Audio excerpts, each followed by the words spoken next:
გამარჯობა მეგობრებო. სურს გამოვიხმაურო თეოდორე გიგნაძის ბატონი თეოდორე გიგნაძის საქციელს გავცელდა ვიდეო ქსელში, სადაც ის პირდაპირ მნიშვნელობით ლანძღავს არქიმანდრიტ დოროთე ყურაშვილს. ესე იგი, ვეცდები ვიყო მაქსიმალურად ობიექტური ამ შეფასებებში და დავიწყებ იმით, რომ საეკლესიო ცხოვრებაში, ველცახურებაში არსებობს ესეთი თქმულება კი არა და ესეთი განმარტება, ესეთი შეფასება, ესეთი სტატუსი, ესე იგი, ეპისკოპოსი, რომელსაც გულით დააქვს ეკლესია. ანუ ეპისკოპოსს არ ესაჭიროება ეკლესია იმისათვის, რომ სადაც ის დადგება, იქ იყოს ეკლესია, ნამდვილ ჭეშმარიტ ეპისკოპოსს არ ესაჭიროება ეკლესია იმისთვის, რომ ადამიანმა გვერდში მყოფმა თავი იგრძნოს აი იმ სიმყუდროვეში და იმ სითბოში და იმ გარემოში, რაც ეკლესია ქვია და რასაც ამ გულით დაატარებს ნამდვილი ეპისკოპოსი და მე მქონია ესეთ ადამიანებთან კავშირი, კონტაქტი, ურთიერთობა. ეს განსხვავებული ადამიანები არიან, არა ისეთი როგორც თეოდორე გიგნაძია, სხვათა შორის, იმიტომ რომ ის პირდაპირ მნიშვნელობით იტყუება, როდესაც ბოროტებას არქმევს მამა დოროთეს საქციელს. ანუ არქიმანდრიტი ამ შემთხვევაში მართალია და მოდი დავხსნათ ახლა ეს ყველაფერი რა. ანუ ამას ჰაერზე არ ვამბობ. ახლა რასაც ვიცახი და მოდით ახლა ავხსნათ ეს ამბავი. ანუ მე არც თუ ისე მცირე ხნის მანძილზე და არც თუ ისე ზედაპირული შეხება მქონია, როდესაც ორთოდოქსულ ფსიქოლოგიას და რელიგიურ ფილოსოფიას ვსწავლობდი, ხო, საკმაოდ ბევრი სხვადასხვა რელიგიების, მათ შორის არა მხოლოდ ქრისტიანული, არამედ მუსლიმანურის და ებრაული სწავლებების გაცნობა მომიწია, შესწავლა და გარდა ამისა მე პრაქტიკულადაც მისხოვრია, თქვათ, დავარქოთ ამას შეიძლება ბერული და მონაზვნობს ვერ დავარქვა, მაგრამ აი ბერულად შემიძლია თქვა, რომ რაღაც გარკვეულ მომენტში მისხოვრია, მაქვს ეს გამოცდილება რა და ესეთ როგორ ხდება? ხო, ანუ ეს შეიძლება ვისაც ასე არ გაუკეთებია, ძნელი აღსაქმელი იყოს, მაგრამ მარხვა ძალიან ბევრ ადამიანს აქვს, ხო, დაცული ეს გამოცდილება, მარხვის გამოცდილება, ხო, გვაქვს ნამდვილი ჭეშმარიტი მარხვის გამოცდილება, ხო, გვაქვს ცხოვრებაში, რა და აი, როდესაც შენ 7 გზის ლოცვებს კითხულობ, შემდეგ რაღაც კანონიკურ ლოცვებს კითხულობ, ფსალმუნებს კითხულობ და გარდა ამისა კიდევ ეძებ, კიდევ რითი დაიკავო შენი გონება, რითი დააკავო, როდესაც გაგირბის ფიქრები, აზრები, ხო და ვცდილობ რომ აი რამდენხნიანის არის მარხვა, მაგალითად განსაკუთრებით ჭირს ეს 40 დღიანი მარხვაში, ანუ 2 კვირა და 20 დღე მალე გაირბენს ხოლმე, მაგრამ 40 დღიან მარხვაში რთულდება რა, 20 დღის მერე, 22 და 25 დღის მერე რთულდება უკვე აზრის ფიქრის დაკავება რა. ხო და ეძებ გარდა აი ამ 7 გზის ლოცვისა, მერე კიდევ კანონიკურ ლოცვებს, ანუ თუ ვთქვათ მე დავითნის სტატუსით შედიხარ და კითხულობ, ან ვთქვათ მე დავითნებსაც უსმენ, მერე კიდევ ფსალმუნებს კითხულობ, კიდევ სხვადასხვა ლოცვები არის, იქ დაუჯდომელი ლოცვა არის, იქ რაღაც სხვადასხვა ეძებ ამას შენ თვითონ რომ რითი დაიკავო გონება. აი 40 დღის შემდეგ, ხო, ამას ერთხელ გაკეთებაც არ ყოფნის და თქვათ მეორე წელიწადს უკვე სხვანაირად იცავ.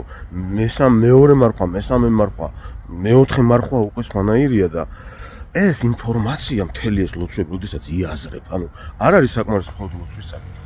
ის უნდა გაიაზრო და აი ამ გააზრების შემდგომ ნახეთ როგორ არის ეს ინფორმაცია ქმნის ტვინში ახალ ნეირონულ ქსელს, ანუ ახალი რაღაც განყოფილებასავით იქმნება ამ კარადაში, რასაც გონება ქვია და ამ უჯრაში უკვე დევს ეს ინფორმაცია და შენ უკვე ანუ ნებისმიერ მომენტში მაგალითად ნებისმიერ მომენტში შეიძლება ვერ მოახერხო ეს რთულია ეს. შეიძლება მონაზონს გამოუვიდეს, ბილს გამოუვიდეს, არქიმანდრიტს გამოუვიდეს, ეპისკოპოსს, მაგრამ ჩვეულებრივ ადამიანს უჭირს ეს მდგომარეობამდე მიღწევა, როდესაც მიდიხარ ამ უჯრას გამოაღებ და აღარ არის ხოლმე საჭირო.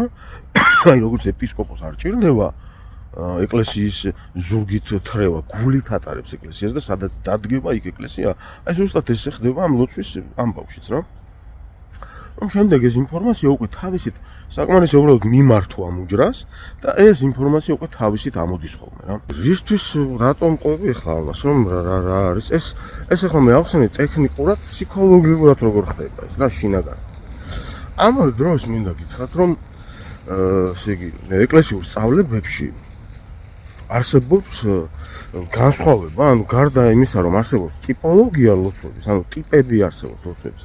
მაგალითად 7 გზის ლოცვები სხვათა შორის ილია წმინდანს და უნეტარეს ჩვენს პატრიარქს მე პირადად ხა ბევრ რამეს იძახიან ამ ადამიანზე, მაგრამ მე პირადად დიდ პატივს ჯერ მარტო მხოლოდ იმის გამო რომ ამ ადამიანმა ესეთი სისტემა შექმნა, როდესაც ანუ ყველას არ აქვს რაღაც სხვადასხვა განათლების მიღების საშუალება და აი ეს 7 გზის ლოცვები და აი ეს სისტემური მიდგომა ამ ლოცვებისადმი ძალიან ბევრ ადამიანს ეხმარება და პატრიარქმა შექმნა ეს სისტემა, ეს სახურება, ღვთისმსახურების ეს კანონიკა რა, ესეთი ფორმატით პატრიარქმა ჩამოაყალიბა, როგორც ეხლა დღეს არსებობს და პატრიარქმა თან სხვა ეკლესიებსაც დაეხმარა და გაუკეთა ესეთი, რომელმაც მრევლის მოზიდვაში დაეხმარა ეკლესიას, მაგრამ როცა ნამდვილად სრულდებოდა ეს ყველაფერი. ჩვენ გვახსოვს მასებს როგორ უკითხავდნენ 10-15 წლის წინ ეკლესიაში წირვებს როგორ ატარებდნენ. ხო და ეს პატრიარქმა მოახერხა და შექმნა და დღეს აი მაგალითად ბატონ თეოდორე გიგნაძის ნაირი ადამიანები იმას უზრუნველყოფენ პირიქით რომ აი ესე ბოროტებას აი ესე დაუნდობლად ექცევიან ნამდვილ ჭეშმარიტ ქრისტიანს როგორც არის დოროთე. ეხლა მე ესე იგი და რატომ ანუ ხო და ამის გამო სხვათა შორის აი ამ კანონიკური მსახურების და წესების ჩამოყალიბების გამო მან შეუმუშავა სხვადასხვა ქვეყნის ეკლესიებს, სხვადასხვა ეკლესიებსაც დაეხმარა, სხვადასხვა ქვეყნებს და ასეთი ღვაწლის გამო და არა მარტო ამის გამო კიდევ არის ერთი-ორი მომენტი, რომლის გამოც ილია მეორე სიცოცხლეშივე უწმინდესად და უნეტარესად ესეთი წოდება მიიღო, ესეთი წოდება ბევრს არ გააჩნია. კი არა და მგონი მხოლოდ უწმინდეს და უნეტარეს აქვს ილია მეორეს ესეთი წოდება მსოფლიო საეკლესიო კრებამ ესეთი მგონი მსოფლიო საეკლესიო კრებამ მიანიჭა ეს თუ არ ვწდები ახლა.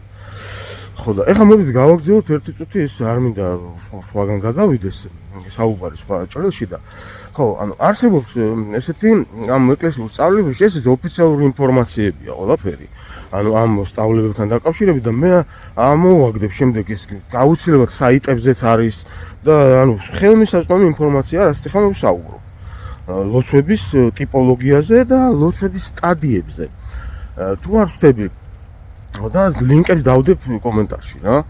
ხო და თუ არ ვხვდები კი არა და ნამდვილად ვიცი რომ ნიკოდიმ მთაწმინდელია, ესეთი მთაწმინდელის კრებულია, ანუ ტექნიკას ასწავლის სხვადასხვა მსახურების ტექნიკას, მათ შორის ლოცვის წაკითხვის ტექნიკას. ანუ გარდა იმისა, რომ არსებობს ტიპები, მოდით დავზუსტეთ, ლოცვების, ანუ ეს არის თქვა 7 გზის ლოცვები, ეს არის კანონიკური ლოცვები მედავითნეები, რომელსაც კითხულობენ ფსალმუნებია ცალკე, სხვა დაუჯდომელი, სხვადასხვა ტიპის ლოცვებია. გარდა ამისა არსებობს ბატონებო სტადიები, ანუ არსებობს სიტყვიერი ლოცვა, არსებობს გონებრივი ლოცვა და არსებობს გულისმიერი ლოცვა. და ამ ყველაფერს აერთიანებს ესეთი ანუ არსებობენ ესეთი ბევრ მონაზვნები, ისიხასტებს ეძახიან მას. ჩვენ მართლმადიდებლურ ეკლესიაში არსებობენ ისიხასტები და ჩემი აზრით ესეთ კატეგორიას მიეკუთვნება რა თქმა უნდა ბატონ დოროთეც და ესე იგი პირდაპირ არ სწავლიან იქ აი ეს წმინდა მამები ასწავლიდნენ ამას. ხეს ამას ახლა ბატონ დოროთე კი არ იგონებს და ანუ არის ისიხიას ისი ხაზმი და ისი ხასტები არიან ის ადამიანები, რომელსაც ისეთ სულიერ მდგომარეობაში იმყოფებიან, რომ ლოცვის წაკითხვა სიტყვიერი აღარ ჭირდება ამ ხალხს. აღარ ჭირდება ლოცვის წაკითხვა სიტყვიერად. ის მუდმივად, დაუცადებელი ლოცვა არსებობს ესეთი იესო ქრისტესადმი, რომელიც მარადისი ლოცვის სახით აღავლენს მუდმივად ბერი მონაზონი ამას.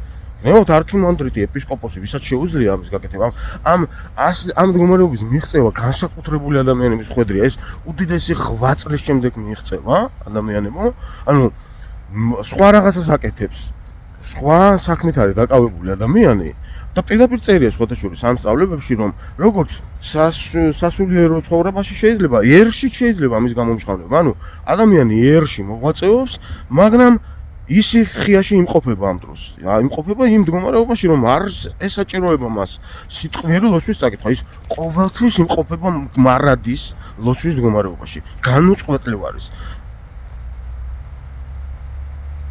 ბატონო თეოდორე გიგნაძევ. ეს უნდა აუხსნათ თქვენ ხალხს და მაშინ დაგაფასებთ თქვენ საზოგადოება, როდესაც აუხსნით იმას, რომ მართალია ბატონი დოროთე. არქიმანდრიტი დოროთე მართალია, როდესაც ამბობს, რომ არსებობს ისეთი მდგომარეობები, როდესაც ლოცვის წაკითხვა ადამიანს შეიძლება სიტყვიერი ლოცვის წაკითხვა არ ესაჭიროდეს. განაუარყოფს პირიქით, ჩვენ ყველა ვხედავთ ეს ადამიანი წირვას ატარებს და შუა რუსთავაზე დგას ხოლმე და მამაო ჩვენოს კითხულობს. რებს კადრულობთ ხალხო. ეს არის პროპაგანდა. ეს არის პროპაგანდა. პირდაპირ მნიშვნელობით თეოდორე გიგნაძე ამ შემთხვევაში პროპაგანდის ნაწილია, როდესაც ესე უნამუსოდ იძახის დოროთეზე, რომ მის ბოროტების განსახიერებაა და ქრისტეს ეწინააღმდეგება. ახლა მე ამ ინფორმაციას რაზეც საუბრობ, ყველაფერს ამ ლინკებს დავდებ და კარგად წაიკითხეთ ხალხო, თქვენ თვითონვე და თქვენ მრევლსაც წააკითხეთ გათასობით მოწონება რომ აქვს თეოდორე გიგნაძის ამ გამოსვლას, სადაც ის ლანძღავს არქიმანდრიტს. ტყუილად თან ტყუილებით არ ეხადრებ, ლანძღავს პირდაპირ მნიშვნელობით და არა კრიტიკას კი არ ახორციელებს. კი არა, აკრიტიკებს სამართლიანად და არგუმენტირებულად. იტყუება და ლანძღავს. იმიტომ რომ პირდაპირ ასწავლიან არის ესეთი მდგომარეობა, როდესაც ადამიანს აღარ ესაჭიროება, თქვა ყოველწუთას და ყოველდღიურად ლოცვების კითხვა. ის ისედაც იმყოფება ამ მდგომარეობაში. დიახ, და თეოდორე გიგნაძის კიდევ ეს პროპაგანდა ვერანაირად ვერ შეცვლის ჭეშმარიტი მონაზვნების და ბერების სქემებს და მათ სულიერ მდგომარეობას. იმიტომ რომ რეალურად არსებობს ეს რაც ვსაუბრობ. მადლობა ყურადღებისთვის.